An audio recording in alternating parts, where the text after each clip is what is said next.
Entonces, dentro de lo que elegí es algo que es lo que más van a ver cuando hagan pediatría.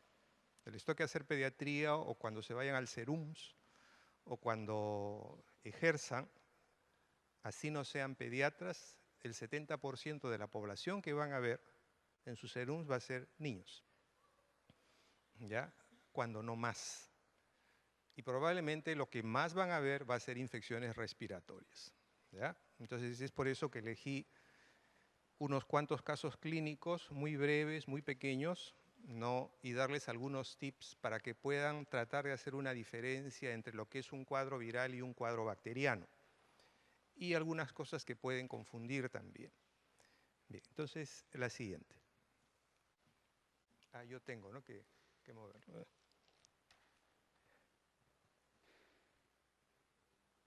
Bien. En principio, este es un pensamiento antiguo, ¿no?, que se atribuía a los que ejercían la noble profesión del ejercicio de la medicina, porque entonces a los médicos se pensaban que eran herederos de los dioses, ¿no? Y yo recuerdo mucho en mi pueblito, cuando mi madre me llevaba al médico, al doctor Escravonja, un médico judío, ¿no?, que había huido de la Segunda Guerra Mundial, a verme. Mi madre siempre antes de retirarse le decía al médico: doctor, después de Dios, usted. Y ese era el nivel que teníamos los médicos, después de Dios, ¿no? Ese era el cariño que nos tenía. Ahora no estamos ni detrás del diablo, pero bueno. Entonces, el pensamiento era: quien sin la sabiduría y previsión de los dioses desempeña el papel de los dioses, no puede ampararse en la voluntad de los dioses para gozar de la inmunidad de los dioses. No es un trabalenguas. Quiere decir es que nosotros no podemos aducir desconocimiento cuando tratamos a un paciente. Si hemos elegido esta carrera, no podemos decir al juez no lo sabía. Tenemos que saber, ¿ya? Porque no es como construir una carpeta y decir me equivoqué, no es ver a un paciente. Entonces, por eso habla de que nosotros no podemos acogernos, decir que somos dioses, ¿no?, si no nos comportamos como dioses. Entonces, si no nos comportamos como dioses, después no podemos decir, pero yo soy Dios, no me toquen, ¿no? Entonces, el médico tiene que saber. Y entonces, como vamos a ver niños, la primera pregunta que le hago a los internos y residentes cada vez que llegan a mi hospital es: ¿qué es un niño? Y casi siempre cuando pregunto qué es un niño, la respuesta es edad cronológica pediátrica, y a veces hasta con error, pero no responden lo adecuado. Ya desde muchos años había sido definido lo que vamos a decir con otras palabras, y entonces en este libro de medicina que se titula Anatomía de la melancolía, escrita por un médico inglés, Barton, en 1651, cuando habla de las nodrizas decía que siendo como la arcilla húmeda y flexible, es fácilmente moldeable y pervertible. Ese era el concepto de niño. O sea, el niño es un ser humano, ciertamente, que está en crecimiento y desarrollo, pero que está sujeto, ¿no?, a ser mejorado o dañado por alguna acción o inacción que nosotros hagamos. El no dar un consejo a una mamá, como el darlo, puede perjudicar o beneficiar al niño. Entonces, por eso no está permitido que nos sepamos, porque nos va a creer. El doctor me dijo, la doctora me dijo, ¿no? Y entonces es la arcilla húmeda y flexible, fácilmente moldeable y pervertible. Entonces, el niño es un ser humano en crecimiento y desarrollo continuo. Eso es lo que decimos ahora. Perdón.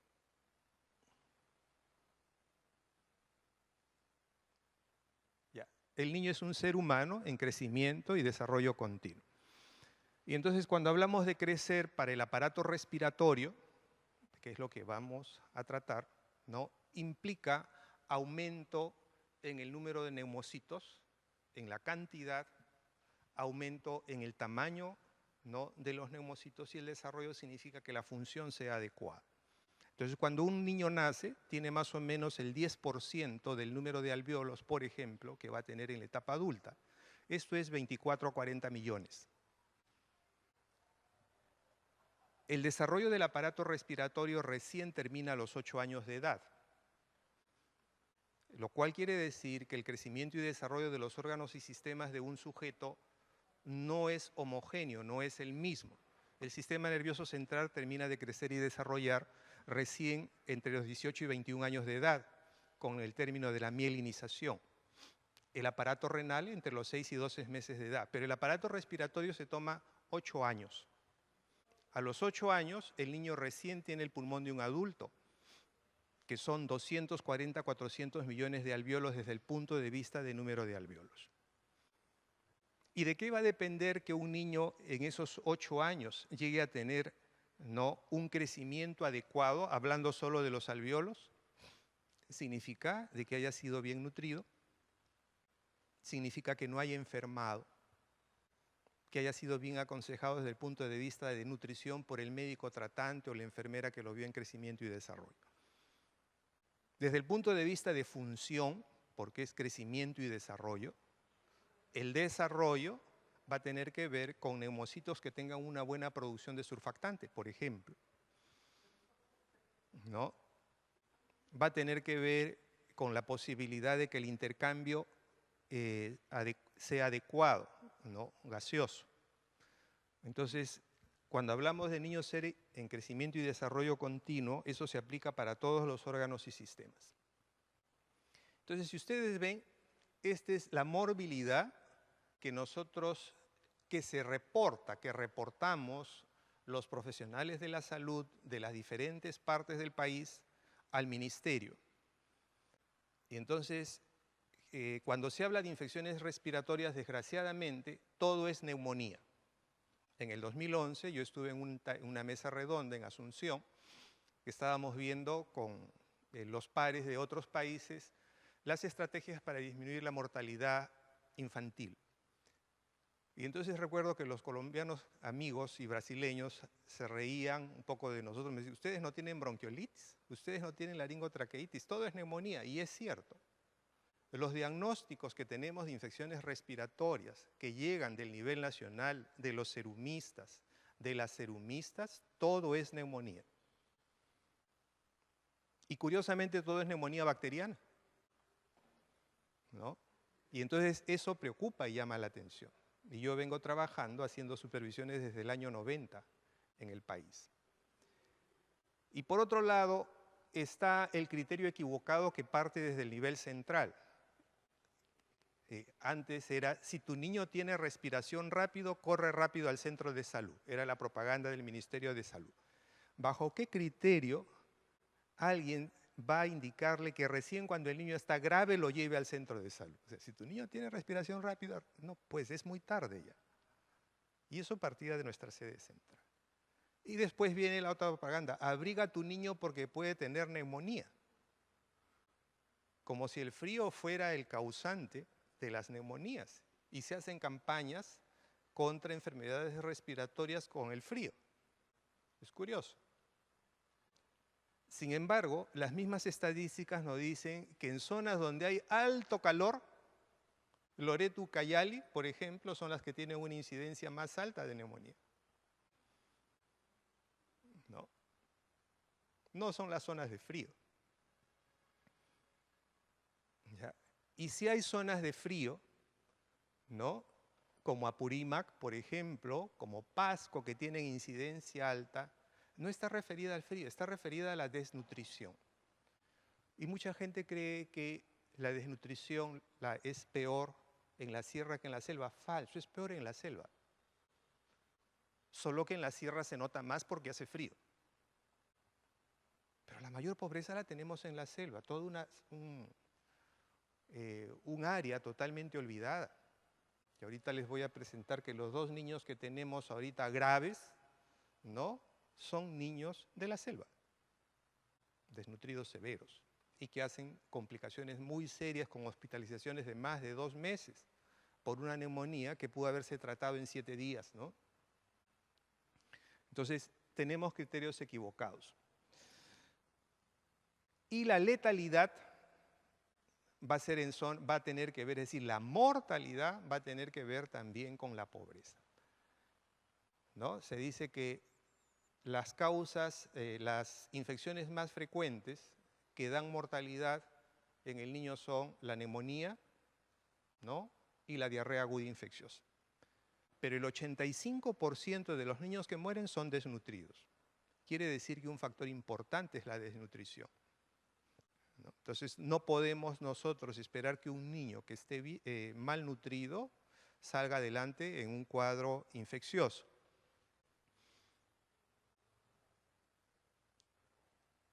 Bien, entonces vamos a presentar este primer caso, ¿ya? Este niñito se llama Sebastián, tiene 3 meses, pesó 4,950 al nacer, entonces tiene un factor de riesgo que es el peso, es un niño macrosómico. Entonces, cada vez que nosotros vamos a hacer un diagnóstico de cualquier patología, tenemos que ver los factores de riesgo, que a veces no los tenemos en cuenta, que también van a implicar cuándo el niño va a salir adelante. A más factores de riesgo, menos posibilidad que salga adelante. Entonces, este niño tiene este factor de riesgo, pero tiene algo que es interesante, recibe lactancia humana exclusiva. Entonces, lo cual es un factor importante para no tener neumonía o para que si uno lo tiene, de alguna manera, salir adelante del problema. El otro aspecto es de que nace en la maternidad de Lima y estuvo con neumonía congénita, es decir, tiene 2 factores de riesgo, peso, ¿no? Y ya una patología al nacer, estuvo 7 días hospitalizado. Entonces, aparentemente después de eso el niño no tiene ningún problema y ya cuando tiene 3 meses enferma, tiene un tiempo de enfermedad de 4 días, inicia con rinorrea, tos, se asocia fiebre 2 primeros días, ronquera de pecho y 4 horas antes de su ingreso presenta distrés respiratorio. Desde ya, cuando estamos hablando del niño menor de 12 meses, la etiología generalmente va a ser de tipo viral. Más del 50% de los cuadros de las infecciones respiratorias en niños van a ser de etiología viral, no son bacterianos, ¿ya? Y hay literatura que habla inclusive hasta de un 80% para ese rango de edad. En la medida que se va avanzando en edad, disminuye la etiología viral y ya empieza a aparecer con mayor incidencia lo que es la parte bacteriana. Entonces, cuando nosotros tenemos un niño con rinorrea, estornudos, moquito que le sale por la nariz, usualmente eso nos está indicando la puerta de ingreso del agente, que casi siempre va a ser viral. Y si tiene congestión ocular, con mayor razón. Si tiene legañita, con mayor razón. Si tiene congestión ocular, con mayor razón. Está demostrado que la puerta de ingreso de algunos virus es por mucosa conjuntival y no por mucosa respiratoria. Entonces, y eso debemos de tener en cuenta. Por ejemplo, el virus respiratorio sincicial que hace neumonía, ¿no? Y que hace bronquiolitis, ¿no? Su ingreso es por mucosa respiratoria y por mucosa conjuntival. El adenovirus respiratorio también ingresa por mucosa conjuntival. Entonces, en este niño es probable que si consideramos la puerta de ingreso, eso pueda ser un agente viral. Entonces, hace fiebre 2 primeros días, después ya no, le ronca el pecho, vamos a ver por qué se presenta así. Y 4 horas antes de su ingreso presenta distrés respiratorio, es casi de manera súbita, ¿no? Al examen clínico, frecuencia respiratoria 64 por minuto. Entonces, un niño mayor de 2 meses, en él más de 60 es taquipnia, o sea, tiene taquipnia. Frecuencia cardíaca 120, está febril, pesa 8,800. Si sacamos la cuenta respecto del peso del nacimiento, probablemente ha ganado adecuadamente. La saturación es 88 a 90%, está en hipoxemia porque a nivel del mar, ¿no? Debiera de ser más de 90 y si es un niñito pequeño debiera de ser más de 94, está en 88 a 90%. Tiene politirajes leves, significa de que tiene retracción subcostal e intercostal por lo menos y quizás hasta supraesternal. Tiene sibilantes inspiratorios, expiratorios y roncantes. Le toma un hemograma y tiene leucocitos dentro del rango normal en número, pero tiene linfomonocitosis. Los linfocitos y los monocitos están aumentados, lo cual va con la historia y lo más probable es que esta sea una neumonía viral.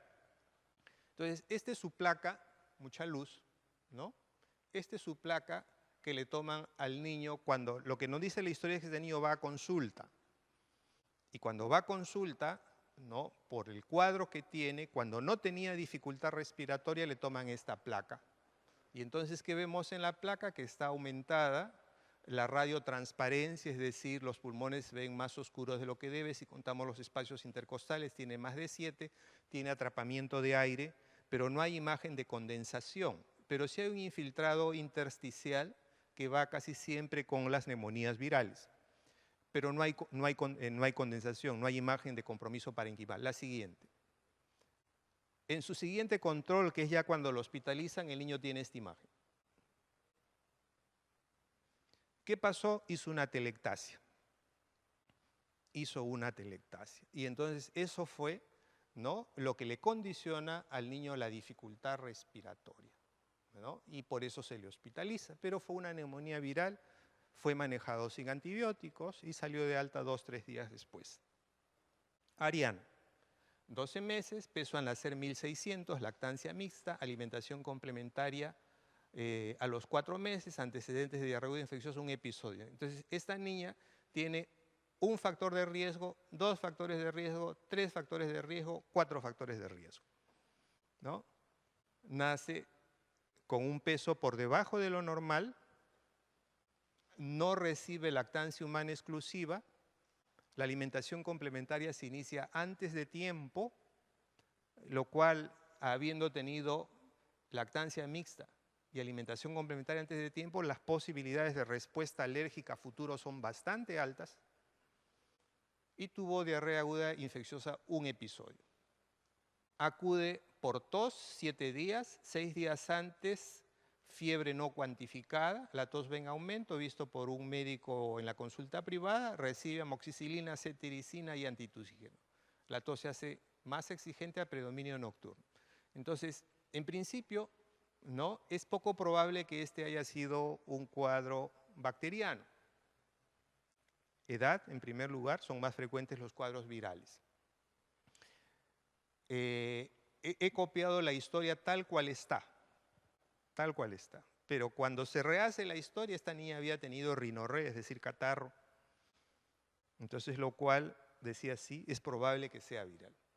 Lo que llama la atención es que el médico de frente le da amoxicilina, un antihistamínico que no está indicado, lo cual quiere decir que la niña tenía compromiso nasal, pero no se debe dar para los americanos antihistamínicos a niños menores de 12 meses y para los europeos en niños menores de 24 meses no debe de usarse antihistamínicos.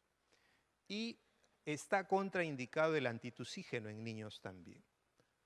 En niños está contraindicado o restringido todo aquel fármaco que llegue al sistema nervioso central. Sin embargo, esto es frecuente de recetar.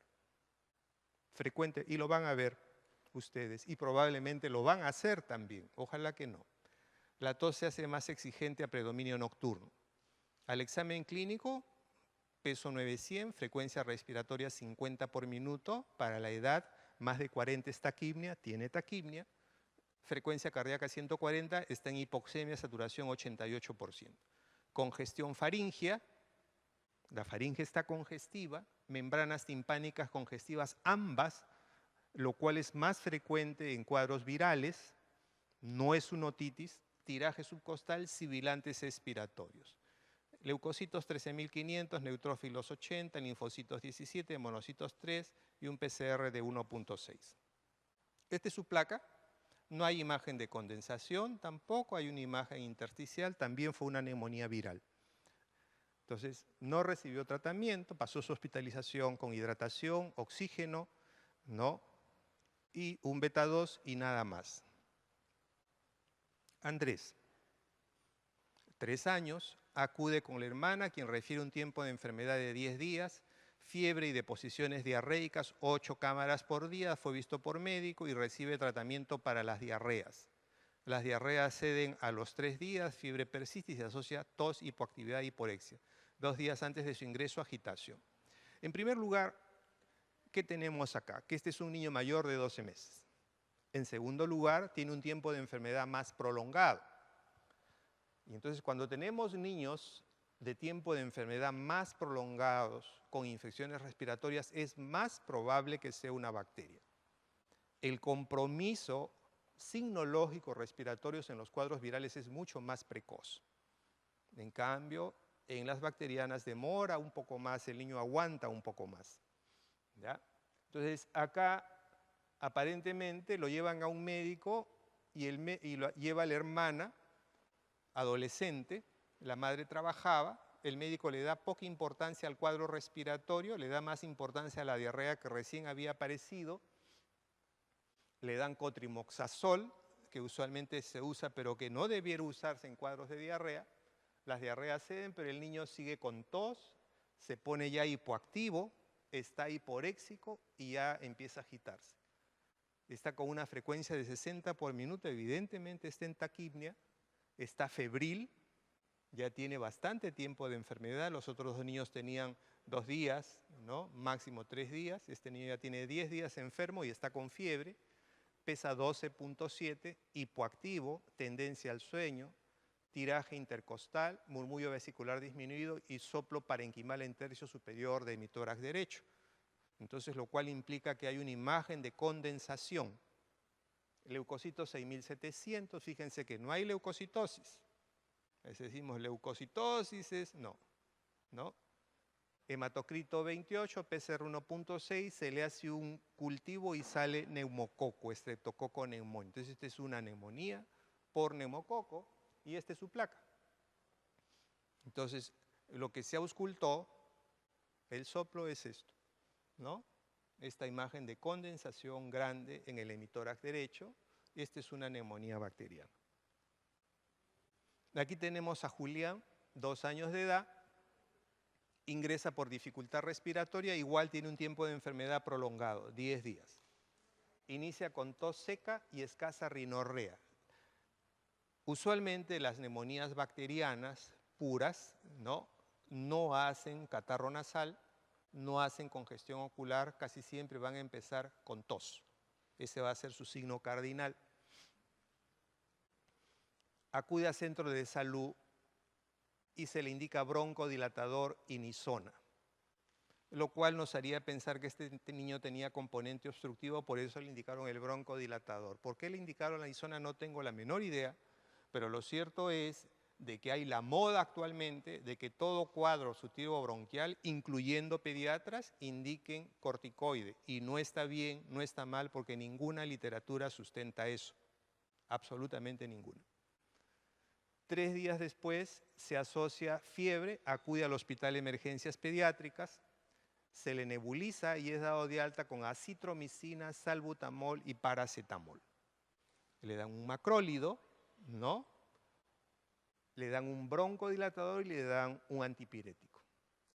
Al 6º día de enfermedad acude a clínica particular. Entonces, probablemente quien lo vio, y ese es uno de los grandes errores que tenemos, no le explica al familiar el curso de la enfermedad, qué es lo que puede pasar con el niño. Tampoco se le explica los signos de alarma, cuándo tiene que regresar, porque yo lo puedo citar, venga de acá 2 días. Y la mamá va a esperar los días, pero si yo le digo, si el niño tiene más dificultad respiratoria, si no empieza a tomar la vía oral, venga mañana o empieza a vomitar, venga en el momento que esté ocurriendo eso. Pues no podemos esperar, no, tenemos que explicarle a la mamá, ¿no es cierto?, cuáles son los signos de alarma por los cuales tendría que acudir a la emergencia. Entonces va a la clínica, dice por persistir tos y fiebre, ¿y qué hace la clínica? Le cambia un macrólido por otro, ¿no? Entonces le da un macrólido de marca, ¿no?, más caro, pero es lo mismo, o sea, no hizo nada. Le cambia el beta 2 genérico por el de marca, que también está demostrado de que uno no es mejor que otro. Y le da un fluidificante, la N-acetilcisteína. Acude a control, manteniendo la persistencia de la tos y de la fiebre, se decide hospitalizar. Entonces, ¿qué pasó? Cuando este niño va al hospital le toman una placa, y esta es la placa que le toman. Entonces, el médico, asumo yo, que sospechó él en neumonía bacteriana por alguna razón, ¿no? Y es por eso que le da el macrólido. No hubiera sido la mejor alternativa desde mi perspectiva, pero por lo menos le da un antibiótico. Siendo un poco suspicaces, ya retrospectivamente pudiéramos pensar de que aquí puede estar habiendo un infiltrado. Porque esta es la siguiente placa del niño. ¿No? Cuando regresa otra vez a consulta, ya tenía un gran compromiso, ¿no?, de 2/3 del pulmón derecho. Y se sigue complicando. Ya no solo hay un compromiso, ¿no?, de condensación, sino que luego empieza a presentar derrame. Entonces aquí vemos una línea que separa la pleura visceral de la pleura parietal, ¿no?, y la imagen de condensación, y entonces aquí tenemos que hay pus. Esto ya es una neumonía complicada, esta es una neumonía con derrame, ¿no? Entonces, este niño fue hospitalizado, se le tuvo que colocar un tubo de drenaje, ¿no? Aquí está, para retirar el contenido. Entonces ya no estamos hablando de una neumonía simple que la vamos a manejar solo dando un tratamiento antibiótico endovenoso oral, sino que tenemos que hacer procedimientos y por supuesto que la hospitalización se va a prolongar. Quizá este niño debe haberse hospitalizado cuando se le vio en la emergencia por primera vez, ¿no? Y no hubiera llegado a la complicación, quizá. O se le debió haber explicado a la mamá para que ocurra frente a signos de alarma. Y este niñito es Johan. Él nos acaba de llegar del distrito más rico del Perú y el más joven, ¿no?, creado en el gobierno de Humala, y es el más rico por el canon petrolero. Y curiosamente es uno de los lugares donde más desnutrición hay, ¿no?, donde no hay una sola ciudad, todos son centros poblados. Y probablemente no conocemos mucho esa realidad. Yo a esa zona he ido como 2 o 3 veces, ¿no? Este niñito tiene un año, 3 meses, y viene con un tiempo de enfermedad de 1 mes, 14 días, es de la comunidad nativa Macheguenga, de uno de los grupos poblacionales, que hace poco lo tenemos aquí en el hospital y justo ahorita antes de venir ha ocurrido un percance con él.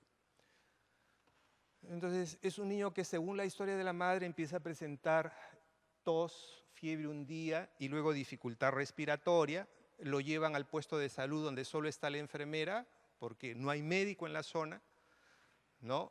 Entonces la enfermera le da tratamiento antibiótico, el niño no mejora, el médico de Camisea llega y entonces dice que hay que llevarlo a Camisea, llegan a Camisea, ¿no? Le toman una placa y encuentran una imagen que van a ver ahora y lo refieren con el diagnóstico de neumonía adquirida en la comunidad. Y esta es la placa del niño. Entonces no tenemos pulmón en el lado derecho, hay un velamiento total. Pero no solo eso, está desplazada la tráquea, aquí está la tráquea, y los bronquios hacia el lado izquierdo. Todo el mediastino, todo el corazón está desplazado hacia el lado izquierdo. Y casi no queda pulmón izquierdo por el crecimiento de esta masa que tiene este niño acá. Es un niño que tiene disnea de esfuerzo. Es decir, llora y se empieza a agitar. ¿Por qué? Porque casi no hay espacio en su cavidad torácica, ¿no?, para el pulmón sano que tiene, para el único pulmón sano que tiene. Y esta es su placa lateral, ¿no? Pero esto no es una neumonía. Este es un problema congénito que lo ha tenido durante la gestación y que le ha ido creciendo, creciendo poco a poco. Probablemente sea un quiste broncogénico, ¿no? Una enfermedad, una malformación quística pulmonar, y un poco más alejada que sea una neoplasia. Lo tenemos en estudio todavía, pero ahora se nos ha descompensado porque aparentemente esa masa quística se ha roto ahora, justo ahora, era media hora antes de venir acá. Entonces, este es un niño que no es una neumonía, pero ha sido visto por enfermera, ha sido visto por médico, han visto la imagen, no han hecho una mayor historia y lo derivan como neumonía. Entonces tenemos un montón de casos que son diagnosticados como neumonía y que no son neumonía. Entonces, la pregunta es, ¿por qué enferma un niño? Cualquier enfermedad, vamos a tocar el aparato respiratorio, pero esto vale para cualquier enfermedad. Entonces, si el niño es un ser humano en crecimiento y desarrollo continuo, entonces no va a crecer ni desarrollar adecuadamente si es que no come bien. Entonces, cuando hay una ingesta disminuida de alimentos, el crecimiento y desarrollo es deficiente. Y si hay un crecimiento y desarrollo deficiente, estamos hablando no solo orgánico, sino también molecular. La respuesta inflamatoria sistémica que va a estar dada, ¿no es cierto?, por ácidos grasos esenciales como linoleico y linolénico, que van a producir prostaglandinas, tromboxanos, leucotrienos, frente a la respuesta inflamatoria. La presencia de citoquinas de la inflamación, la presencia de inmunoglobulinas, anticuerpos, ¿no? Todos esos factores tienen que ver con el estado nutricional. Entonces tampoco va a crecer desde el punto de vista. Entonces el crecimiento y desarrollo insuficiente gracias a que no hay una ingesta disminuida de alimentos me va a dar como posibilidad infecciones frecuentes. Y va a haber una pobre respuesta a la agresión. Es por eso que el desnutrido severo puede estar infectado y no hace fiebre. No hace fiebre, por más que tenga una infección. Es por eso que el desnutrido severo que tiene tuberculosis es anérgico, no hace PPD positivo, porque hay alergia, ¿no? Entonces, va a enfermar, la enfermedad encima va a ser otra vez, va a alterar el crecimiento y desarrollo más aún, que ya lo tiene por la nutrición, entonces se convierte esto en un círculo vicioso. Crece poco, se infecta, enferma y en algún momento se va a morir. Es por eso que estos niños, su expectativa de vida a los 5 años es pobre, es baja. ¿Ya? Entonces, y tenemos que ser muy claros porque organismos internacionales como la OPS, la Oficina Panamericana de la Salud y la Organización Mundial de la Salud, por ejemplo, tienen un esquema diferente a este, donde dicen que el niño no crece y desarrolla porque se enferma. No, no crece y desarrolla porque no come. ¿Ya? Y eso tenemos que tenerlo muy claro. ¿Y por qué hay ingesta disminuida de alimentos? Porque hay pobreza económica, porque hay pobre acceso al alimento, porque hay ignorancia. Todo esto lleva a una madre desnutrida o madres adolescentes, que cada vez la tenemos más, niños pluricarenciales, una leche humana de mala calidad, porque son madres desnutridas, y una alimentación complementaria deficiente. Entonces, este es el problema. Es por eso que las enfermedades en los niños, la mayor parte son problemas sociales. Entonces, la neumonía realmente es una enfermedad más social que otra cosa, ¿no? Porque el neumococo, el virus respiratorio sincicial, influenza, existe en todos los países. ¿Pero dónde se mueren? En países subdesarrollados. Entonces, el problema no es el agente, el problema es el hospedero. Entonces, el crecimiento del aparato respiratorio, ya hemos mencionado, tiene 10% de lo que va a tener en la etapa adulta. El desarrollo pulmonar del niño termina a los 8 años de edad. El número de alvéolos al nacimiento es 24 a 40 millones y a los 8 años es 240 a 400 millones. Una de las características es, y esto es bueno decirlo porque durante mucho tiempo cualquiera podía hacer pediatría, ¿no? Y pensaban que el niño era un enano, un adulto chiquito, ¿no? Entonces, si al adulto le doy una pastilla, entonces al adolescente le doy media tableta y al niño un cuarto de tableta. No, así no funcionan las cosas. El niño no es un enano, es un ser humano en crecimiento y desarrollo continuo, ¿no? Y entonces su aparato respiratorio está en crecimiento y desarrollo. El pulmón del adulto, los alvéolos, están relacionados por los poros de Kohn. En cambio, en el niño pequeño hay pocos poros de Kohn, es decir, no hay comunicación interalveolar. El otro aspecto importante es que si nosotros tenemos el alvéolo, creo que tenemos un esquema acá, sí. Entonces, nosotros tenemos el alvéolo y el bronquiolo terminal En el adulto, los alvéolos están relacionados por los poros de Kohn, ¿no? Y los bronquiolos terminales por los canales de Lambert. ¿Por qué es importante esto? Porque si hay una excesiva producción de moco y el moco obstruye, en el caso del adulto, el bronquiolo terminal a la altura del alvéolo, entonces no hay problema porque el aire ingresa por acá. Y entonces ese alvéolo no se va a colapsar. Si el moco obstruye acá, en esta zona, por encima del canal de Lambert, no hay problema porque el aire ingresa por acá y no va a haber colapso alveolar, no va a haber microatelectasias. En cambio, el niño pequeño, como no tiene muchos poros de Kohn y tiene muy pocos canales de Lambert, entonces va a ser esta forma. Entonces, si hay una gran producción de moco, que casi siempre hay, porque es niño y porque el moco en él ayuda, entonces lo que va a tener va a ser atelectasis. Es por eso que nosotros hemos visto en ese primer caso que presentamos, ¿no? Un niñito que llega y 4 horas después, antes del ingreso, súbitamente empieza con dificultad respiratoria. ¿Qué pasó? Tuvo una atelectasia. ¿Por qué? Porque tuvo mucha producción de moco y se hidrató poco. Por lo tanto, el moco no fue fluido.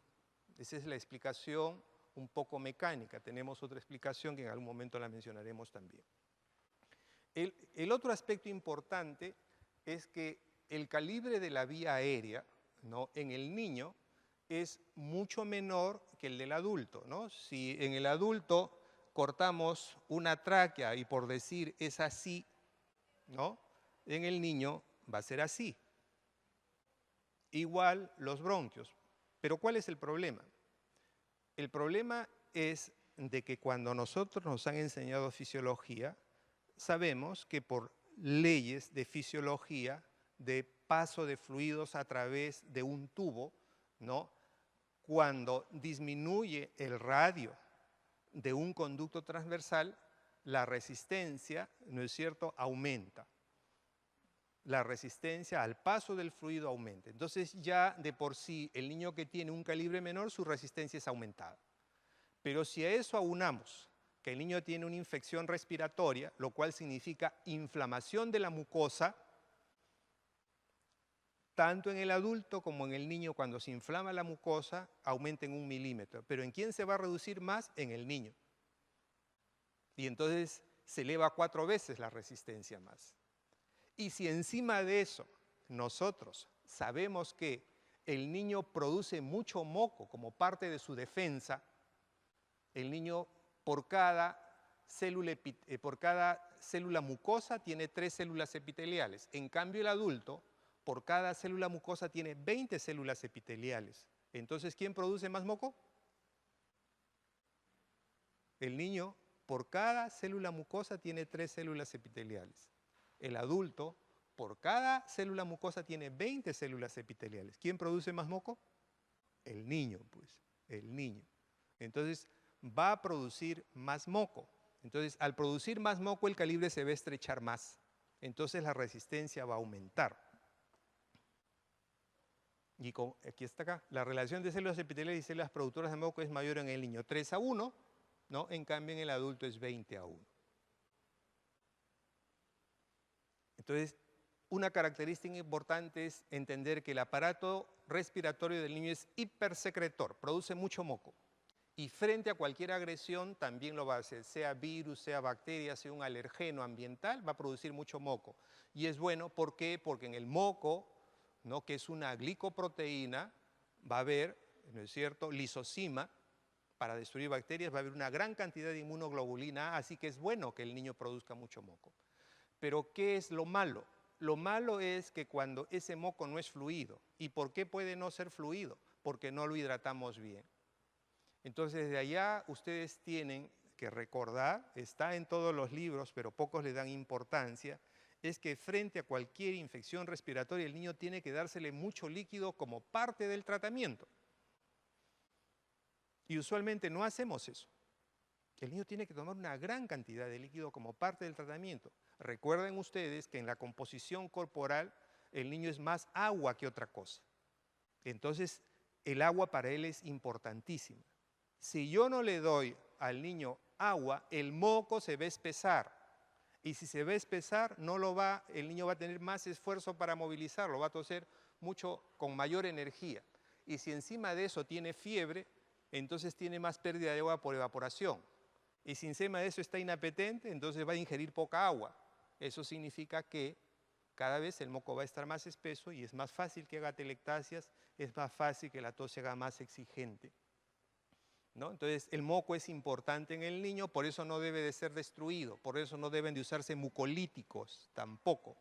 Y la tos en él es un reflejo protector, tampoco debemos de darle antitusígenos para evitar la tos, todo lo contrario, ¿no? Entonces lo que se arregla eso es dando una buena cantidad de líquidos. Como dice, el moco es fluido cuando el niño está hidratado. Entonces, en procesos respiratorios es fundamental que el niño esté bien hidratado. Entonces, todo esto que hemos mencionado hace de que el niño haga más fácilmente atelectasias, pero sobre todo microatelectasias. Significa que en la placa no las vamos a ver a no ser que haya un gran compromiso. En el adulto, cuando vemos una atelectasia es fácil identificar porque es todo un segmento que se compromete. En el niño no. Pueden haber microatelectasias alvéolos que se tocan y la resolución radiológica no nos va a permitir ver. El otro aspecto es que no es solo hipersecretario, sino que hiperreactivo. Frente a cualquier agresión, virus, bacteria, alergeno, químico, lo que sea, hace broncoespasmo. El niño se le cierra el bronquio y sibila. Eso es normal en un niño con infección respiratoria. Entonces, y eso hay que entenderlo bien porque mucha gente cree que colocar SOP en la historia clínica, síndrome obstructivo bronquial, ya está haciendo un diagnóstico y ese es un error. Decir SOP no es decir nada, es como decir tiene fiebre. Es como decir tiene fiebre, ¿no? Está vomitando. Decir síndrome obstructivo bronquial significa que el bronquio se contrajo, pero ahora sabemos que frente a cualquier agresión el bronquio se va a contraer. Así que eso no es diagnóstico de nada, ¿no? Entonces, el componente obstructivo es casi una constante y las sibilancias es una signología frecuente. Entonces, el otro aspecto importante desde el punto de vista de crecimiento y desarrollo es si ustedes tienen algún sobrinito pequeñito, menor de 12 meses, mírenle la carita, mírenle la nariz y comparen la nariz del bebito con la nariz del papá o de la mamá. El niño no tiene la nariz parecida ni al papá ni a la mamá. Y si miran otro bebito la nariz van a ver que son igualitas. Todos los lactantes tienen la misma nariz, nariz de negro, como la mía, achatada y un poquito ancha acá, solo que los orificios son pequeñitos.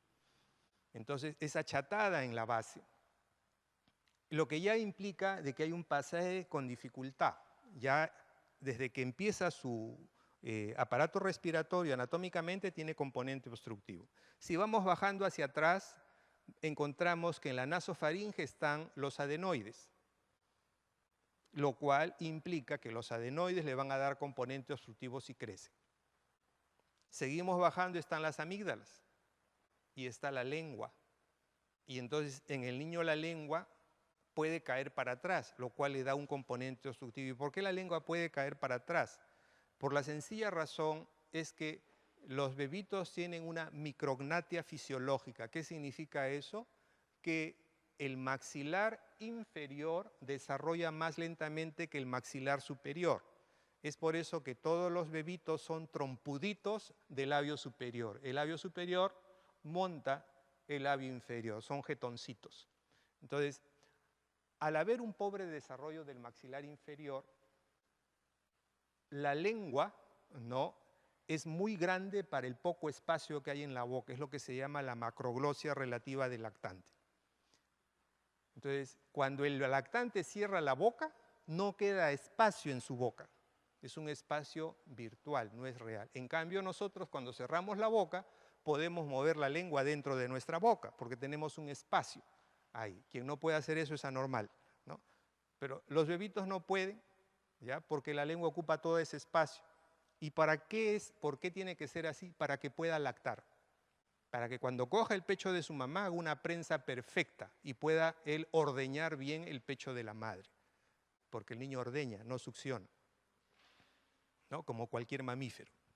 Entonces, y esa lengua grande anatómicamente le va a dar también un componente obstructivo.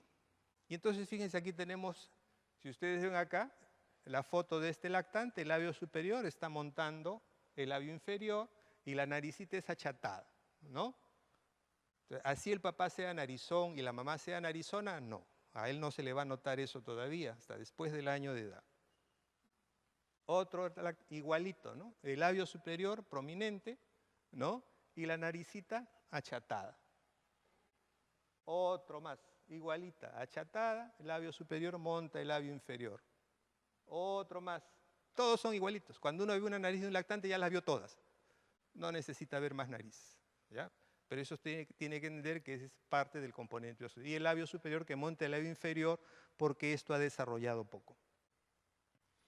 Y entonces, esa estructura, desde la parte alta le va a dar un componente obstructivo por la nariz, la forma, los adenoides, la lengua, el hecho de que secrete mucho moco y que haga broncoconstricción. ¿Y por qué? Porque es un aparato respiratorio en crecimiento y desarrollo. No es como el de un adulto. Y esto hace, por lo tanto, que la signología respiratoria sea mayor que la del adulto también. Entonces aquí vemos, ¿no? Achatado. Listo, la micrognatia. Bien, entonces, es normal que el niño haga síndrome obstructivo bronquial, como decimos acá, no es propiamente una idea clínica, no es un diagnóstico, pero como definición operativa es importante identificarlo y hay que gran cantidad de entidades clínicas cursan con SOP. Entonces, bronquiolitis, SOP, laringotraqueitis, SOP, laringomalacia, SOP, cuerpo extraño, SOP, asma, SOP, neumonía viral, SOP, neumonía bacteriana, SOP, neumonía típica de niños, SOP, todos tienen SOP. Pero en ninguna de ellas se va a dar corticoides excepto en el asma.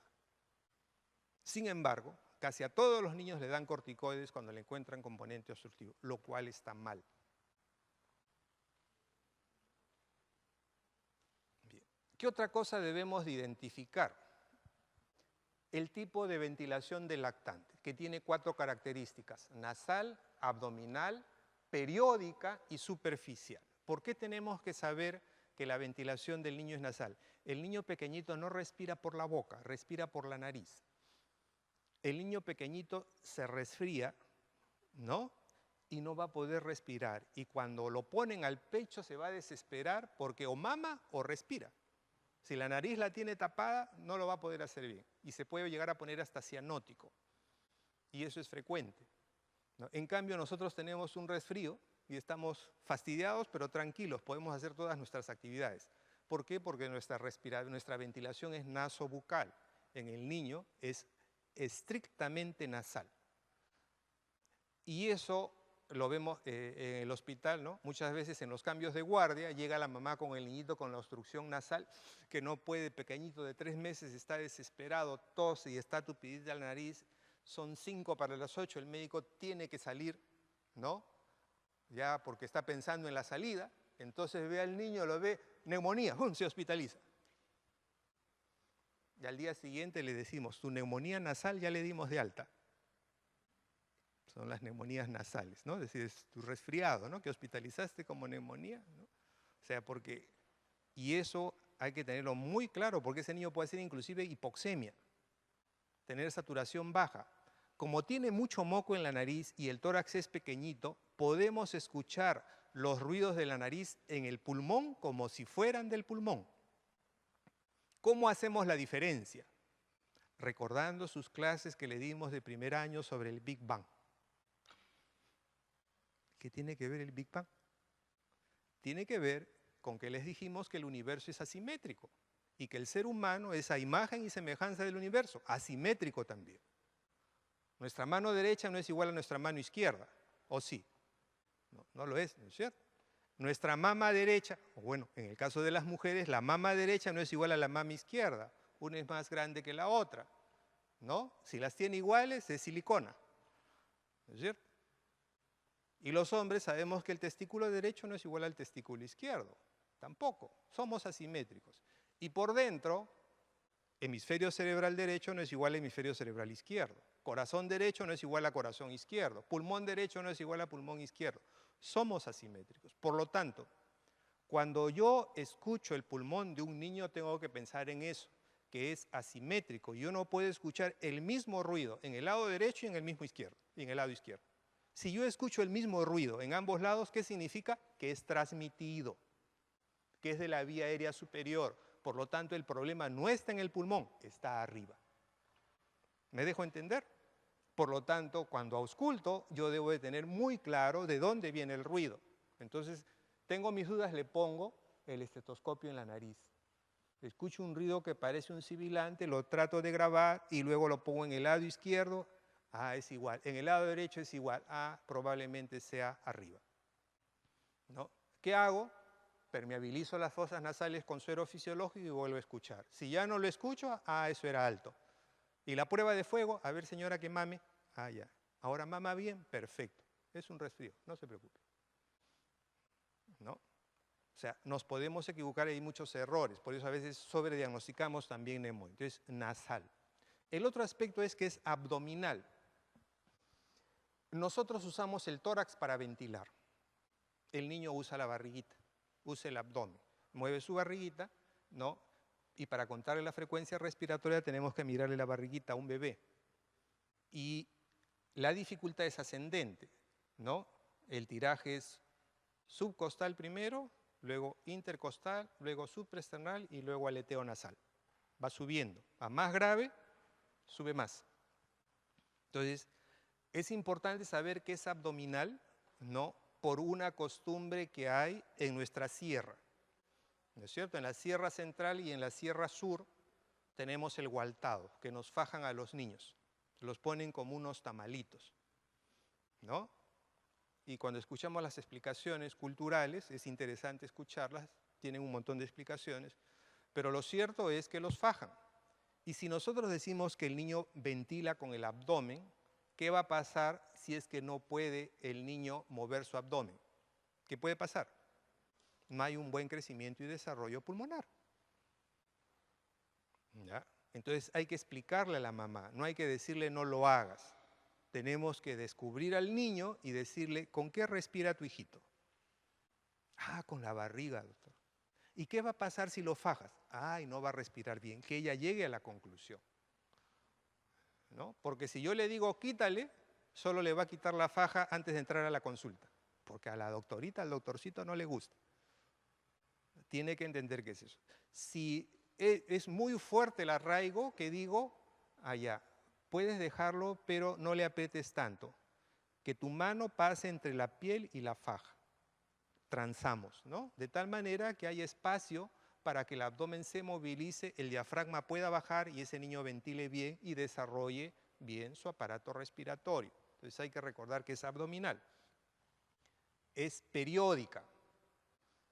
¿Qué significa? El niño tiene periodos de ventilación rápidos y periodos de ventilación lenta. Yo, un adulto, ¿no? Cuando le cuento la frecuencia respiratoria, cuento en 15 segundos y multiplico por 4.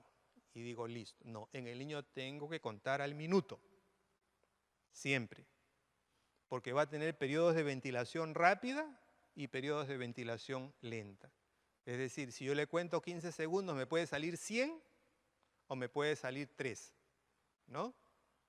Entonces, es por eso que saber que es periódica. Y el otro aspecto importante es que es superficial, y esto es fundamental. El niño sano a veces pareciera que ni respirara. Se eleva tan suavecito el abdomen que casi es imperceptible, ¿no? Entonces, ¿cuándo el niño hace respiraciones profundas? Cuando llora. Y entonces aquí viene el problema. ¿Por qué? Porque en medicina a ustedes les van a decir que el signo patognomónico de la neumonía en el adulto es el crepitante. Y el crepitante es un estertor fino, ¿no es cierto?, al final de la expiración, que yo debo de decir a mi paciente, ventila profundo, pongo el estetoscopio y voy a escuchar como el crepitar del cabello, suavecito. Es un estertor fino. Yo digo neumonía. Pero para eso lo tengo que hacer respirar profundo. A ver, a uno de esos bebitos, ustedes díganle, respira profundo, papito. Esperen ahí sentados, eso no va a pasar, ¿no es cierto? Por último, sabemos de que el niño va a respirar profundo solo cuando llora. Y si llora ya no vamos a escuchar el crepitante, pues. Y además sabemos que el niño hace broncoespasmo, es decir, tiene sibilantes y roncantes. No van a escuchar el crepitante. Y va a tener subcrepitantes que son más fuertes. Por lo tanto, nunca en un niño pequeñito vamos a escuchar el crepitante. A no ser que tengan oído de director de la Sinfónica de Berlín. ¿No es cierto? O de cardiólogo con 50 años de experiencia. Probablemente puedan diferenciar entre tanto ruido el sonido de un crepitante en un pequeño. No digo que no lo tenga, lo digo es que no se va a poder escuchar. ¿Ya? Entonces, cuando a veces encontramos en las historias crepitantes, nunca en su vida escuchó un crepitante, ¿no? Los que has escuchado son subcrepitantes.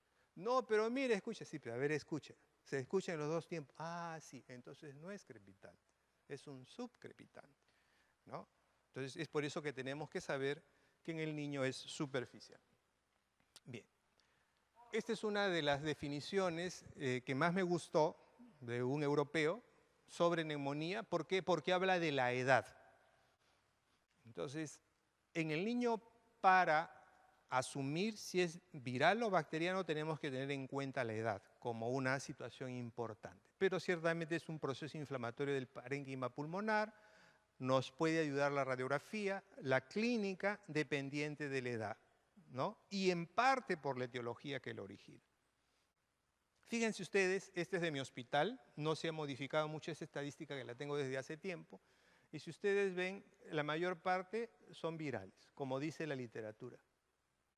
Bronquiolitis, virus, neumonía por BRS, bronquiolitis por BRS generalmente, viral, neumonía viral, en cual no encontramos germen, ¿no? Infección viral no especificada. Entonces, casi la mayor parte, como dice la literatura, son virus, ¿ya? Esto es la vigilancia epidemiológica de mi hospital en el mismo tiempo, y ustedes ven que, por ejemplo, influenza A, B, ¿no? Y para influenza 1, 2 y 3 y el adenovirus y el virus respiratorio sincicial son los más frecuentes. Más de lo mismo, esto ya un año después, entre enero y agosto, ¿no? Y cuando se trata de bacterias, ha sido una bendición tener la vacuna contra Haemophilus. Entonces, tenemos que defender las vacunas, ¿ya? Pero hay que usarlas racionalmente. No me parece racional que a todos los niños se les vacune contra varicela. Tienen que ser niños con riesgo, ¿no? Entonces, el gran problema de las vacunas es que tiene bastante conflicto de interés. Entonces, ahí viene el problema, ¿no? Pero la vacuna contra Haemophilus sí la defiendo. Y la defiendo porque cuando no teníamos la vacuna, el Haemophilus influenza era el agente causal más frecuente de neumonía bacteriana y era uno de los que más secuela dejaba. Se empezó a vacunar y cayó, ¿no? Pero tomó la cabeza neumococo, ¿no? Nuestra vacuna contra neumococo, o en ninguna parte del mundo la vacuna contra neumococo cubre todas las cepas. Así que, por más que un niño se vacune contra la neumonía, no significa que no va a ser neumonía. Significa que no va a ser, ¿no?, por aquellas cepas que cubre la vacuna, pero aquellas que no cubre sí va a ser. Pero si está bien nutrido y está vacunado, no va a ser. Lo más probable es que no haga. ¿Qué factores de riesgo hay? Estos son los que dice la literatura: la prematuridad, no recibir lactancia humana, la malnutrición, tanto la desnutrición como obesidad son factores de riesgo, no solo la desnutrición. El bajo nivel socioeconómico, asistencia a guarderías, ¿no? ¿Por qué asistencia a guarderías? Porque la condición sine qua non para que un virus se perpetúe es el hacinamiento, ¿no? El estar hacinado hace que un virus no pase de una persona a otra, tener catarros y otitis frecuentes. Estos son los que coloca el Ministerio de Salud en su norma técnica. En la norma técnica dice ausencia de lactancia humana exclusiva, ¿no? Edad, a menor edad, más gravedad. La desnutrición, control de crecimiento y desarrollo incompleto. O sea, porque al no acudir a sus controles de crecimiento y desarrollo impide que el profesional de salud oriente sobre alimentación. Por lo tanto, es un factor de riesgo para enfermar.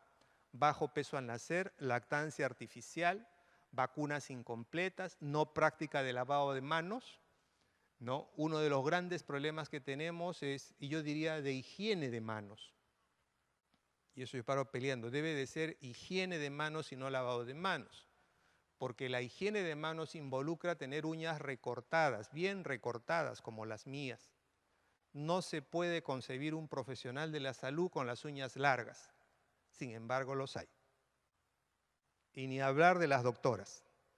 Ni hablar, ¿no? Y las uñas pintadas todavía, ¿no? Entonces, por eso se habla de higiene de manos. Y higiene de manos implica uñas sin pintar, sin nada en las manos, ni sortijas, ni anillos, uñas recortadas y un buen lavado de manos. Entonces, eso hace de que nosotros no transmitamos la infección. Quien más transmite la infección en los pacientes es el médico, porque es el que menos cumple las normas de bioseguridad. Porque el médico se cree inmaculado, impoluto, aséptico, por nacimiento. Y no es así, ¿no es cierto?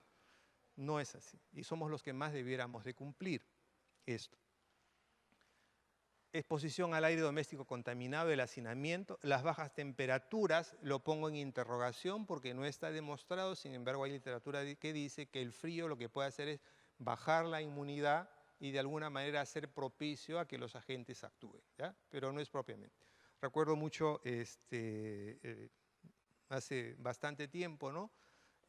Cuando sale la propaganda del ministerio, abriga a tu niño porque tiene que tener neumonía, la ministra de la Mujer fue con 2 camiones de frazadas, ponchos, chompas, a una zona de mucha altura, llegó al centro de salud, ¿no? A repartir. ¿Y cuántos niños tienen neumonía? Y el serumista dijo, ninguno. Y hizo un comentario, ¿no? ¿Y cómo el Ministerio de Salud dice que en las zonas frías es donde hay más neumonía? ¿No? Entonces, no es el frío, repito, ¿ya? El tabaquismo pasivo, el aire doméstico contaminado, tenemos que trabajar para que no se cocine con leña y en todo caso si se hace que se use cocina mejorada, que el humo no ingrese dentro de la casa. Prevención y promoción, vacunas, practicar lactancia humana, adecuada práctica de higiene de manos, un buen control prenatal, una buena alimentación complementaria, evitar exposición a contaminantes, evitar contacto con alguien enfermo, no usar sintomáticos respiratorios ni antibióticos si no están estrictamente indicados porque hay el riesgo de empeorar la salud. Por ejemplo, ¿no? Es frecuente que sigamos a veces la propaganda de la televisión, ¿no? El frotar al niño, por ejemplo, con algún ungüento en el pecho. Está totalmente contraindicado porque inhibe el movimiento ciliar a nivel bronquial. El eucaliptol, que es lo que tiene el mentolatum o el Big Vaporú, inhibe el movimiento ciliar y predispone a broncoespasmo. Tenemos cantidad de niños, ¿no? Asmáticos que ingresan con crisis asmática severa. ¿Y qué pasó? 10 minutos antes lo frotaron con el Big Vaporú o con el mentolatum. El alcanfor, tampoco. O sea, todos estos productos son perjudiciales, ¿no? Y desgraciadamente la propaganda en la televisión sigue y el colegio médico ni el ministerio tampoco dicen nada al respecto. Bien. Cualquier enfermedad infecciosa tiene esta secuencia, ¿no? El agente me llega, en el caso de las infecciones virales respiratorias, ingresa por mucosa respiratoria o mucosa conjuntival y entonces uno se infecta. Y entonces hay un periodo de latencia en que el agente trata de establecerse y nosotros tratamos de eliminarlo. Entonces es la parte de ausencia de signos y síntomas. Y va a depender de nuestro estado nutricional, de que la enfermedad se presente con manifestaciones leves o con manifestaciones graves. Cuando empiezan a presentarse las manifestaciones ya es la parte clínica de signos y síntomas, ¿no? Y dependiendo de lo que nuestro organismo haga en contra de la gente, ¿no? Saldremos airosos o no. Como ejemplo, tenemos lo que hace este virus.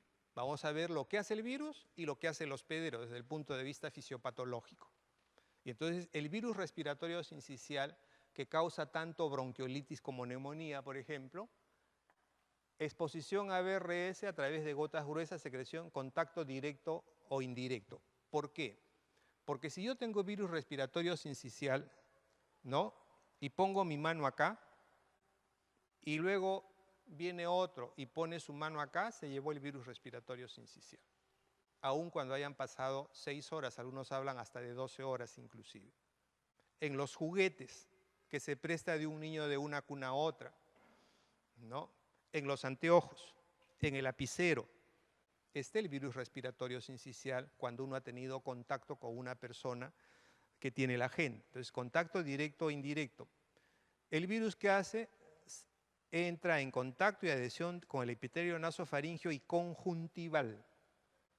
Es por eso de que en algunos países cuando hay epidemia de VRS, el médico está con máscara y está con anteojos, ¿no? Y en los hospitales a nosotros nos dan los anteojos y nadie lo usa. Luego el virus ingresa por endocitosis o fusión, se replica en el epitelio nasofaríngeo, se disemina a la región local nasofaríngea endotraqueal con formación de sincitios. Entonces hasta acá es el periodo de incubación. Una vez que se disemina y entra a sangre, ¿no? Empieza la rinorrea, la fiebre, la tos, la polimia, las sibilancias, etc., ¿no? Luego se autolimita y la duración va a depender del estado nutricional del paciente. Entonces hay un periodo de incubación, periodo sintomático y periodo de convalecencia. ¿Qué hacemos nosotros cuando llega el virus? ¿Cuál es la respuesta nuestra?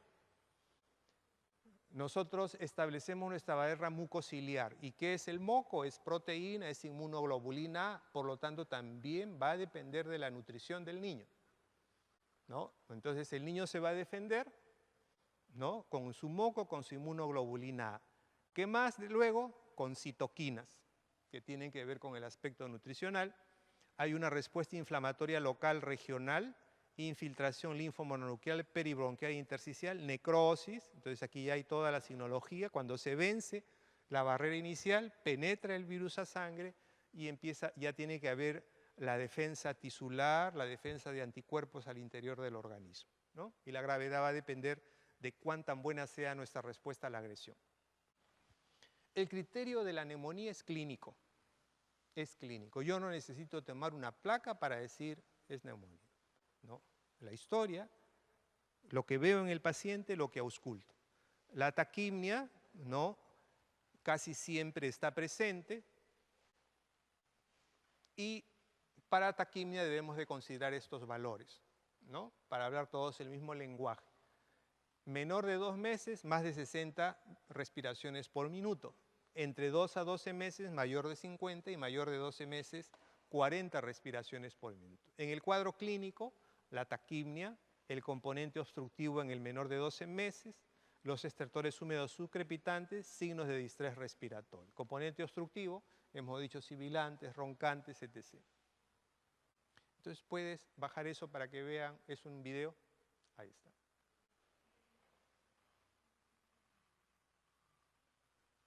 Entonces, tenemos aquí un lactante con una infección respiratoria que puede ser una bronquiolitis o una neumonía. A veces es difícil diferenciar. ¿Qué vemos? Este es un niño que no se mueve mucho. Está ansioso. Porque a esta edad el niño estaría vivaz, pero no mueve mucho. ¿Y por qué no mueve mucho? Porque tiene dificultad respiratoria, ¿no? A esta edad los niños están que se mueven, se movilizan, pero este niño no, por la dificultad respiratoria se mueve poco y tiene un rostro de ansiedad y como vemos está con tiraje, ¿no? Subcostal, intercostal, también supraesternal, que es parte de la sinología. Ya, la siguiente. En la radiografía nosotros vamos a tener, es muy difícil hacer el diagnóstico si es viral o bacteriano por radiografía, y eso dice la evidencia. O sea, no porque hay una imagen de condensación, digo este es bacteriano, por si acaso, ¿no? O sea, porque la evidencia dice que no se puede. Sin embargo, dice, es más frecuente que las infecciones bacterianas tengan un patrón consolidativo. Es decir, que hay una imagen de consolidación radiopaca. En cambio, las virales es más frecuente que tengan una imagen intersticial, como en alas de mariposa, ¿no? En el intersticio pulmonar. Entonces el alveolar, que es el compromiso consolidativo, es más frecuente bacteriano y intersticial. Pero hay que tener en cuenta también que el 20% de las neumonías bacterianas pueden cursar con un patrón de consolidación. ¿Ya? Y también hay que recordar que la radiografía en niños pequeños es radiación ionizante, es decir, generan no radical hidroxilo y que pueden dañar DNA, genera free radicals, entonces no podemos estarla indicando a cada rato. O sea, si yo indico una placa es cuando tengo duda diagnóstica o cuando creo que mi paciente se complicó. No se toman placas para ver cómo sigue. Que a veces dice el familiar, y no le podrá tomar, ya está el niño mejor, y no le podrá tomar una plaquita para ver si ya está mejor. Y el médico hace caso, no se toman placas de seguimiento. ¿Ya? Por dos razones. Primero, porque igual va a mejorar. Y en segunda razón, porque los patrones radiológicos van a solucionarse posteriormente al cuadro clínico. Pueden estar 2, 3 semanas ahí, y hasta un mes inclusive, y el niño está bien. Y la imagen todavía sigue, o sea, va a demorar en solucionarse el problema radiológico. ¿No? Entonces, por ejemplo, aquí nosotros tenemos un patrón de infiltración, ¿no? Intersticial. Igual acá, aquí si vemos nosotros hay como un ángulo, si ven ustedes, ¿sí? Aquí es redondito, redondito, en cambio acá como si hubiera un ángulo, no es tan redondo, en esta puntita de acá. Allí probablemente hay una pequeña telectasia, algo que está tirando. Y definitivamente dentro del manejo en el paciente, si tiene hipoxemia, la oxigenoterapia por diferentes modalidades va a ser necesaria. En este caso es un BiPAP, es una ventilación no invasiva. No todos los hospitales tienen un BiPAP. Tenemos dentro de la nube el CPAP y el BiPAP. Este es un BiPAP, ¿no? Que da todas las ventajas de un ventilador mecánico, pero sin agredir al niño poniéndole un tubo endotraqueal. Criterios de ingreso al hospital, o sea, ¿cuándo yo hospitalizo? Si es menor de 12 meses. Si yo pienso en neumonía, hospitalizo cuando es menor de 12 meses. Si es un niño, así sea mayor de 12 meses, pero es desnutrido o tiene una comorbilidad, por ejemplo, ¿no? Una cardiopatía, ¿no? O una enfermedad autoinmune, entonces lo hospitalizo. O cuando hay signos evidentes de gravedad como convulsiones, hipoxemia, aspecto séptico, está deshidratado, tiene vómitos. Si se complica también, debo de ingresar. El otro aspecto importante es cuando vemos que la familia no tiene la capacidad no económica, ni social, ni intelectual de poder ayudar bien al niño. Cuando creemos que la familia no es competente para tratar al niño, también se debe de hospitalizar. El criterio social es importante en pediatría. Problemática socioeconómica o cuando yo le he dado tratamiento y no ha respondido a ese tratamiento. Hay una cosa muy importante para el niño entre 3 meses y 3 años de edad, 3 y 36 meses.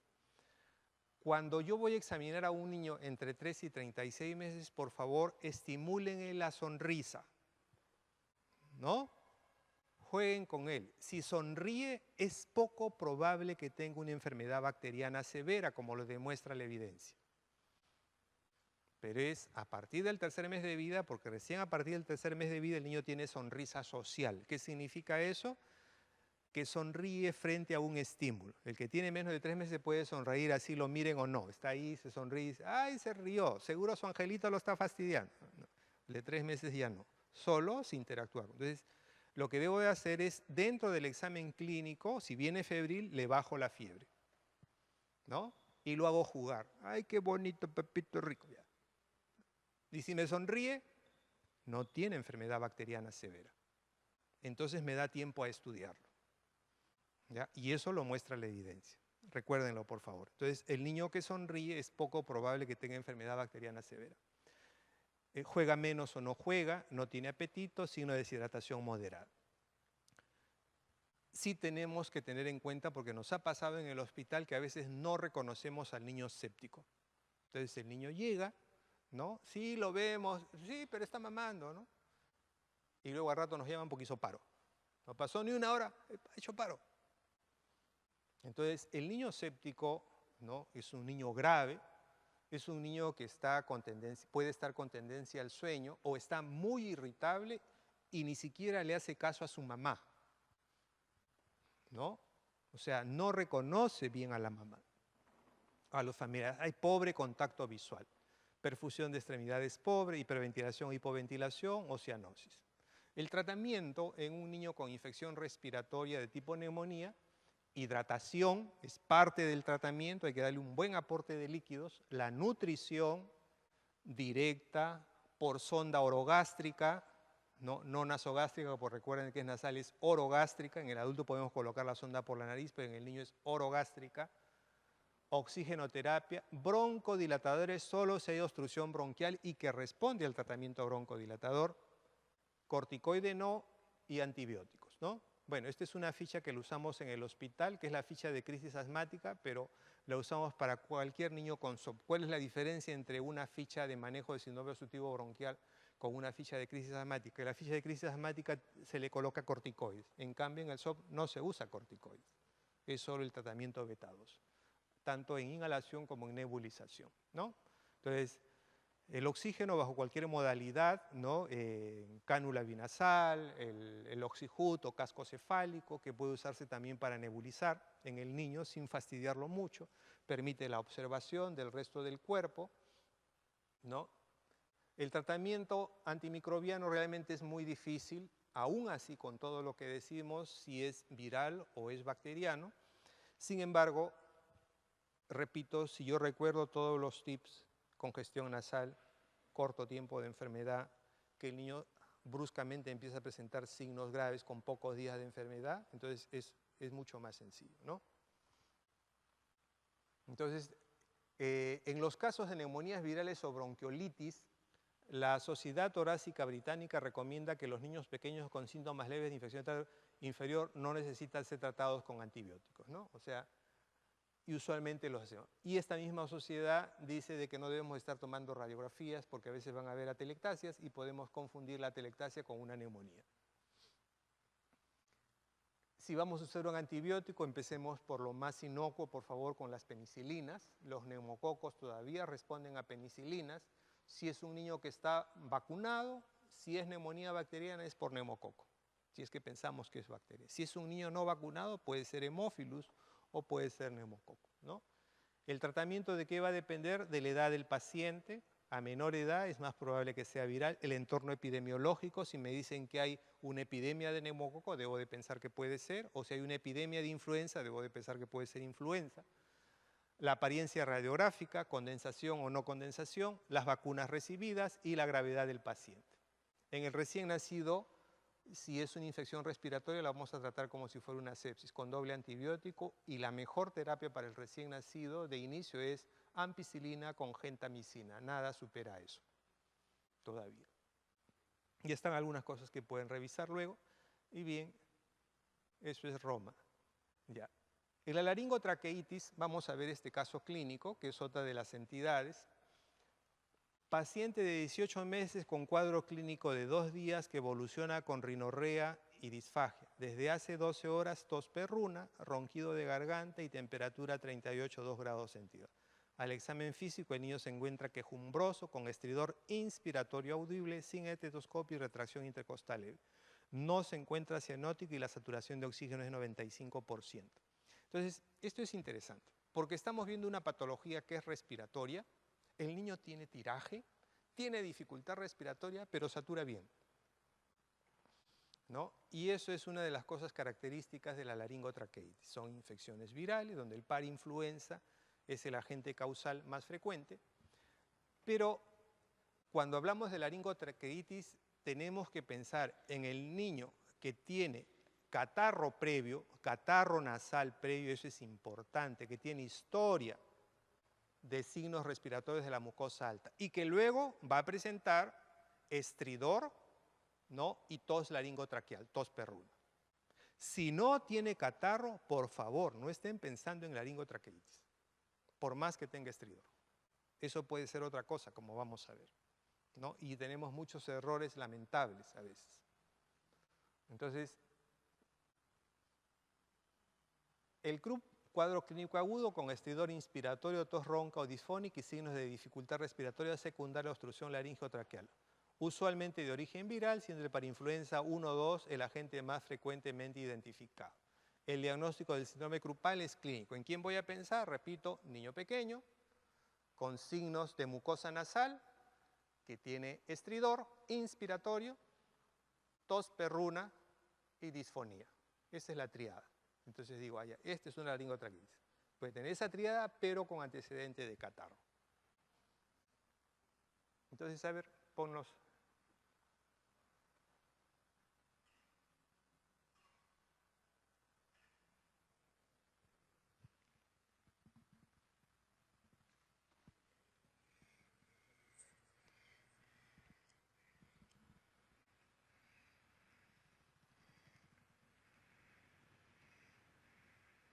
Como ven, es un niño que tiene tiraje, incluyendo inclusive el esternón, se hunde un poco, pero no necesita oxígeno.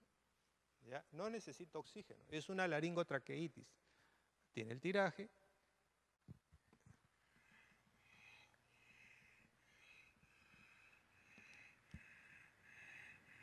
Escuchan el sonido, es un sonido raspante, ¿no? Que está implicando una vía aérea alta que está obstruida. Y cuando ese es el estridor inspiratorio, ¿no? Ahí está, se escucha mejor, más agudo. ¿Que siguen?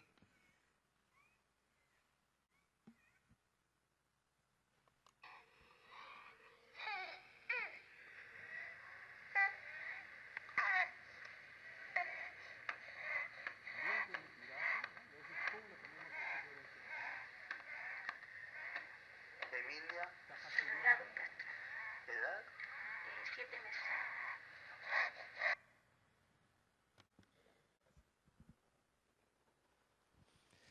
Entonces, en el diagnóstico diferencial hay varios. Uno de los que me preocupa es el cuerpo extraño. Porque en el cuerpo extraño vamos a encontrar a veces el estridor, la tos perruna, inclusive. Puede haber disfonía, ¿no? Y el niño va a la emergencia, no se hace una buena historia, no se pregunta si está acatarrado o si ha tenido, y se le nebuliza con adrenalina, y se le manda a la casa, ¿no? Y nadie se enteró que ese niño tiene un cuerpo extraño hasta que hace un compromiso serio y se muere, ¿no? Como ya nos ha pasado a nosotros. Entonces, pacientes con laringomalacia también tienen estridor. La epiglotitis, solo que la epiglotitis es producida por Haemophilus tipo B y es un cuadro sistémico, altamente tóxico, ¿no? Y que mata, ¿no? Yo solo he visto 2 epiglotitis en mi vida. Es infrecuente, ¿no? Pero es de mucha gravedad. Entonces, niños sin fiebre, estridor súbito y sin catarro nasal, cuerpo extraño. Entonces, este paciente, y este es el ejemplo. Este es un niñito de 1 año, 4 meses más o menos, procedente de Arequipa, ¿no? Entonces, el niñito, la mamá sale a comprar y lo deja a cargo del tío al niño, y entonces la mamá regresa de comprar y lo encuentra con estridor. Entonces le preocupa, porque tiene tos, lo lleva a la emergencia de la Seguridad Social, el niño era asegurado, y entonces dicen laringotraqueitis y lo nebulizan, con adrenalina, que es el manejo, ¿no? Le mejora un poquito, se va a la casa y el niño empieza a hacer el estridor mayor. Se va a emergencia del Ministerio de Salud, igual lo nebulizan y lo mandan a la casa. El niño sigue mal, vuelve a regresar al MINSA porque parece que la trataron mejor, ¿no? Lo vuelven a nebulizar y el niño ya empieza a hacer tos, por momentos se pone un poco mal, la mamá se asusta, decide traerlo a Lima, se toma su bus, ¿no? En Ica el niño se pone mal, se baja del bus, lo lleva a salud, lo nebulizan con adrenalina y sigue su curso a Lima. Viene a Lima, ¿no es cierto? Y la familia que veía a sus niños en nuestro hospital le dice, llévalo allá, mis hijos se ven allá, lleva, y lo único que hace el médico es hacer una buena historia, que no había sido hecha. ¿Qué pasó con tu niño? Yo fui a comprar, ¿y tu niño estaba sano? Sí, estaba sano. Y cuando regresó ya estaba con ese sonido. Ah, le dice, ¿y tenía catarro? No, bastaron esas dos preguntas, nada más. Inicio súbito, ¿no? Y no tenía catarro. Pero ya luego viene el resto de la historia. ¿Y con quién lo dejaste? Con su tío. ¿Y qué estaba haciendo el tío? Ah, el tío tiene 10 años. ¿Y qué estaba haciendo? Estaba haciendo su trabajo del colegio. Estaba pegando con tachuelita. Pum, le tomamos la placa y aquí está el cuerpo extraño. ¿No? Entonces, ese diagnóstico era fácil hacerlo, pero no por la placa, sino haciendo el cuestionamiento. Cuando a él se le toma la placa se sabía lo que se podía encontrar. Y tenemos nosotros una colección de cuerpos extraños, no tienen idea, huesos de pollos, canchitas, tapitos de lapicero, pilimili, aretes, de todo, ¿no? Y hemos tenido también niños que han fallecido, por supuesto, porque han llegado muy tarde. Porque hacen el cuerpo extraño se aloja luego en el bronquio, hacen compromiso pulmonar, hacen una neumonía, habitan gérmenes anaerobios, la mamá nunca se dio cuenta que el niño tuvo el cuerpo extraño, retrospectivamente recién uno se entera y llegan después neumonía que no mejora, ¿no? 15, 20 días de tratamiento. Se toma la imagen si hay neumonía, se rehace la historia y ¿qué pasó? Estaba comiendo, ¿no? Y estaba saltando. Estaba jugando. Ah, hizo un atragantamiento, ¿no? Y a veces es muy tarde. Por eso, repito, la historia clínica es fundamental en cualquier infección respiratoria, en cualquier cuadro clínico, ¿no? Y aquí está la lateral para que vean, ¿no? Está en vía aérea. Y este también es otro cuerpo extraño, pero que se fue ¿a dónde? A bronquio y colapsó todo el pulmón, ¿no? Entonces, este fue un maíz, ¿no? Un maíz. Se le sacó el cuerpo extraño y ¡pum! Se expandió el pulmón. En este caso, ¿por qué? Porque al colapsarse todo un pulmón, el niño tiene que tener gran dificultad, pues, ¿no? Pero si es un área pequeñita, casi va a pasar desapercibido, ¿no? El manejo es rápido, ¿no? Es extraer el cuerpo extraño, eso lo hace el neumólogo pediatra y se soluciona el problema. Tratamiento, clasificar el grado de severidad para la laringotraqueitis, adrenalina, se nebuliza con adrenalina o corticoides. O uno o el otro, no los dos, ¿no? Pero en los grados de dificultad moderado y severo. Si es leve, no, nada, solo observación. Y aquí está la dosis de adrenalina. Y muy bien, les agradezco su atención y agradezco la invitación, ¿no?, que se me ha hecho, ¿ya? Muchas gracias.